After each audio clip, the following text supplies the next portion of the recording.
Fritando na leitura, galera. Esse daqui é o primeiro livro que eu vou estar lendo da coleção Primeiros Passos, da editora Brasiliense. E esse livro aqui, ó, O que é Realidade, de João Francisco Duarte Júnior, 7ª edição. A primeira citação que tem no livro aqui é o homem cognoscente é simplesmente o guarda da realidade, de W. Louis Penn.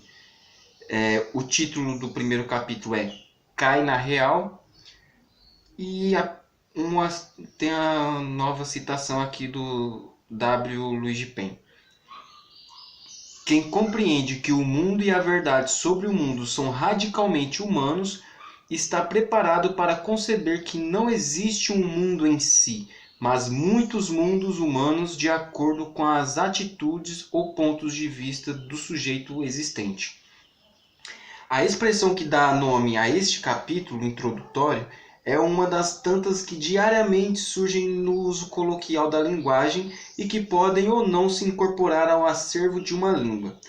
Cai na real é uma gíria brasileira recente, significando um apelo para que nosso interlocutor deixe de sonhar ou de fazer planos mirabolantes e utópicos e volte à realidade, volte a ter os pés no chão. Interessante esta visão espacial da questão. O sonho, a ilusão, o erro estão nas alturas, a realidade no solo. Quando se trata de abandonar o irreal, de voltar-se ao mundo sólido e concreto, caímos na realidade, colocamos os pés no chão. O real é o terreno firme que pisamos em nosso cotidiano. Realidade. Todos usamos rotineiramente esta palavra nos mais diferentes contextos e áreas de atuação e, no entanto, quase nunca paramos para pensar em seu significado no que encerram estas suas 9 letras. E não paramos porque, assim, à primeira vista, o conceito nos parece tão óbvio que consideramos desnecessário qualquer questionamento a seu respeito. Todavia, segundo uma asserção que já se tornou popular, o óbvio é o mais difícil de ser percebido. Aliás, a este respeito, já dizia um antigo professor que se o homem vivesse no fundo do mar, provavelmente a última coisa que ele descobriria seria a água. Muitas ciências, especialmente as chamadas ciências humanas, trabalham com o conceito de realidade, incorporando-o ao seu jargão característico. Na psicologia e ciências afins, psicanálise e psiquiatria, talvez seja onde o emprego da palavra é maior e mais decisivo, e paradoxalmente onde o seu significado é menos pensado e questionado. Estudantes e profissionais da psicologia quase sempre embatucam quando se lhes propõe que expliquem o termo realidade que empregam em suas falas e dissertações.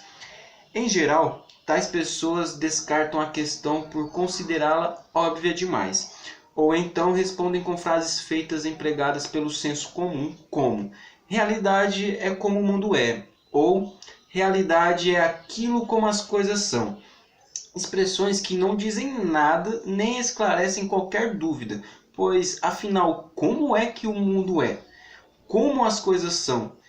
E elas serão sempre de uma mesma forma ou podem variar de acordo com a maneira como são olhadas e apreendidas? Tome-se um quadro a óleo, por exemplo. Nele se vê uma paisagem composta por algumas plantas em primeiro plano, uma árvore florida cercada por um gramado em segundo plano e tendo ao fundo o horizonte tisnado aqui e ali por fiapos de nuvens esgarçadas. Com certeza nos tomariam por loucos se disséssemos que nele plantas, árvores, gramado e nuvens são reais. As plantas do quadro não possuem a mesma qualidade de existência daquelas que vivem ali no jardim e, no entanto, existem, ainda que de maneira diferente. Certamente poder-se-ia dizer que as plantas do jardim são reais e aquelas do quadro uma representação deste real. Mas isso não resolve a questão, pois o quadro apresenta também um segundo nível de realidade. É composto de tintas, tela e madeiras, elementos que podem ser trabalhados de diversas maneiras, criando-se uma realidade pictórica ou não. Em outras palavras, existe uma realidade do quadro que capto com a minha sensibilidade e emoção e outra captada de maneira mais física, digamos assim. O quadro para o espectador é diferente do quadro para o carregador de mobílias e diferente ainda para o cientista que o submete ao raio-x e a outros processos a fim de comprovar se ele na realidade foi pintado no século XVIII. Diferentes maneiras de se apreender o mesmo objeto. Em cada uma delas, o quadro possui uma realidade diversa. Ou ainda a árvore florida que serviu de modelo ao pintor, enquanto este a captava em termos de forma, cores, luz e sombras. O jardineiro que cuidava do campo viu nela a possibilidade de um abrigo contra a inclemência do sol e sentou-se à sua sombra para descansar.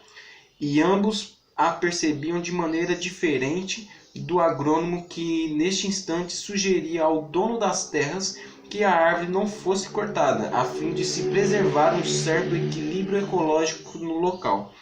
Mas ao fundo dessa paisagem corre um regato de águas claras. Para a lavadeira que ali leva as suas roupas, para a lavadeira que ali lava as suas roupas, a água tem um sentido diverso de que para o caminhante que vê nela a chance de matar a sua sede. E o jardineiro que a ela acorreu quando tratou de apagar um incêndio que rompia no mato seco, nesse momento a percebia de forma diferente do menino que toda tarde se dirige ao regato para pescar alguns lambaris. E, inquirido, certamente um químico diria que a água daquele regato nada mais é do que H2O, ou seja, uma substância cujas moléculas são compostas de dois átomos de hidrogênio e um de oxigênio. De acordo com estes exemplos, nota-se que, na verdade, talvez não devêssemos falar de realidade, e sim de realidades no plural. O mundo se apresenta com uma nova face cada vez que mudamos a nossa perspectiva sobre ele. Conforme a nossa intenção, ele se revela de um jeito. Em linguagem filosófica, dir-se-ia que as coisas adquirem estatutos distintos segundo as diferentes maneiras da intencionalidade humana, segundo as diferentes formas de a consciência se postar frente aos objetos. A água, para os sujeitos acima, apresenta realidades diversas, que são ainda diferentes da realidade da água para o desportista que nela vence um campeonato de natação ou para o incauto que nela se aventura e quase se afoga por não saber nadar. Note também que nestes exemplos foram considerados apenas elementos do chamado mundo físico: água, nuvens, árvore, plantas, etc. Quando se trata de fatos humanos, culturais e sociais, a coisa cresce em complexidade. Qual a realidade de uma greve, de um golpe militar, do ensino pago, de eleições diretas ou indiretas, de uma paixão que leva a escrever poemas e a embriaguez quando não correspondida?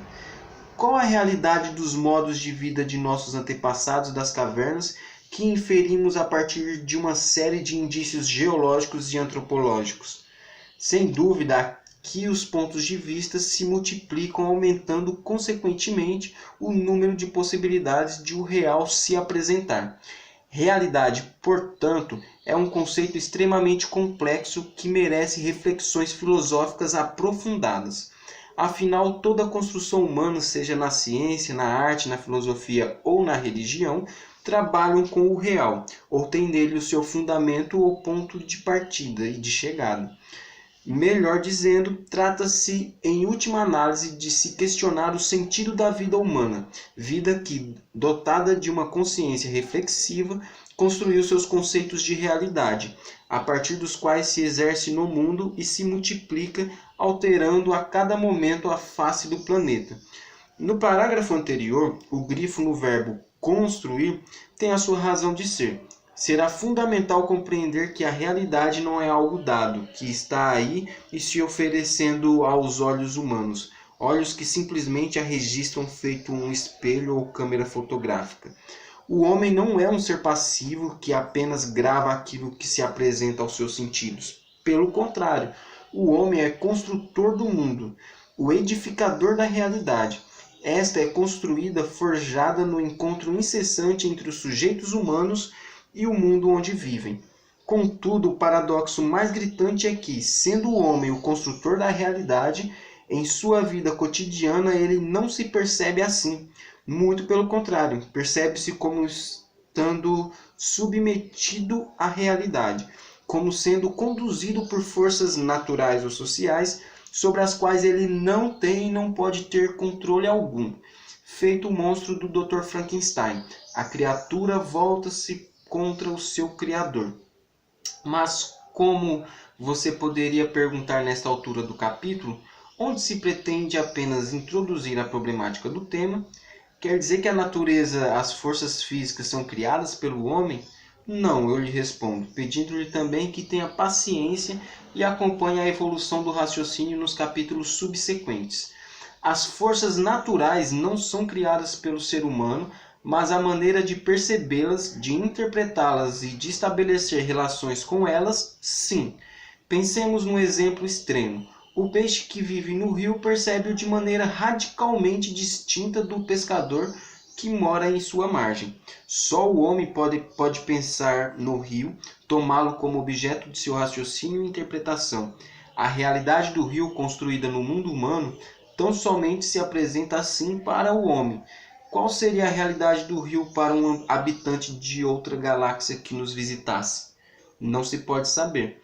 Já que estamos falando em água, retornemos ao regato citado nas páginas anteriores. Foram descritas ali as várias realidades da água, os vários sentidos que ela adquire de acordo com a intencionalidade dos homens que com ela se relacionam. Foi apontado então que, para um cientista, o químico, a água é uma substância formada de hidrogênio e oxigênio. Nós, habitantes do mundo moderno, e com algum grau de informação, tendemos a acreditar que na realidade a água é aquilo que diz ser a ciência. É o cientista quem teria as chaves com que se abrem as portas da realidade última das coisas. A realidade da água é ser ela formada por hidrogênio e oxigênio ligados na proporção de 2 para 1. Ora, esta é uma crença perigosa que coloca nas mãos da ciência o poder supremo de decidir acerca da realidade do mundo e da vida. Para o pescador, pouco se lhe dá se a água é formada destes ou daqueles elementos, nesta ou naquela proporção. Seus conhecimentos a respeito do rio são de outra ordem. Sua realidade é construída de forma diversa, e sobre esta realidade ele atua a fim de manter a sua subsistência. Aliás, as águas com as quais entramos em contato no nosso cotidiano são sempre refrescantes ou geladas, sujas ou limpas, turbulentas ou plácidas, convidativas ou ameaçadoras. Nunca uma substância formada por tais e tais elementos químicos. A realidade desvelada pela ciência é uma realidade de segunda ordem, ou seja, construída sobre as relações do dia a dia que o homem mantém com o mundo. Antes de a química afirmar a composição da água, trilhões e trilhões de seres humanos já haviam se relacionado com ela, percebido e atuado sobre a sua realidade. Toda esta discussão mostra que, contígua à questão da realidade, coloca-se outra, a da verdade. Estes dois conceitos caminham juntos e, de certa forma, discutir um implica discutir o outro. Não me alongarei neste ponto agora, deixando-o para as páginas finais. Por ora, basta notar-se que, de par com os níveis de realidade, caminham também os níveis de verdade. Não há por que se considerar as verdades científicas como sendo mais verdadeiras ou mais seguras do que as verdades estéticas ou filosóficas, por exemplo. Cada uma delas apresenta o seu grau de valor no seu contexto específico. Tentando compará-las, estamos, como se diz, misturando as estações. Concluindo, a questão da realidade e da verdade passa pela compreensão das diferentes maneiras de o homem se relacionar com o mundo. Ciência, filosofia, arte e religião são 4 formas marcantes e especiais de esse relacionamento se dar. Todavia, em nosso cotidiano, a atitude filosófica, a científica, a artística ou a religiosa são espécies de parênteses que abrimos em nossa forma usual, rotineira, de vivermos a vida e cuidarmos de nossa sobrevivência. De certa maneira, a realidade da vida cotidiana se impõe a nós com todo o seu peso. Ali, a água não é H2O, nem o arroxo salarial uma exploração da mais-valia. Verdades pertinentes à esfera da ciência e da filosofia. A realidade da vida cotidiana é, se pode dizer assim, a realidade por excelência, na qual nos movemos como o peixe na água. Será ela, portanto, que ocupará as nossas reflexões nos capítulos seguintes, citando-se aqui e ali estes outros modos especiais de construção da realidade. Realidade de segunda ordem, como chamamos anteriormente. Apenas um último capítulo foi reservado para se tratar das realidades e verdades construídas pela ciência, por ter ela, nos dias que correm, um papel preponderante nos destinos do planeta. Não nos esqueçamos da ameaça nuclear que paira sobre as nossas cabeças. Vamos, pois, cair na real. Nossa, eu tô muito querendo ler esse daqui. Esse daqui é muito top, velho. Não, se alguém começar a assistir esse, continue os próximos. É nóis.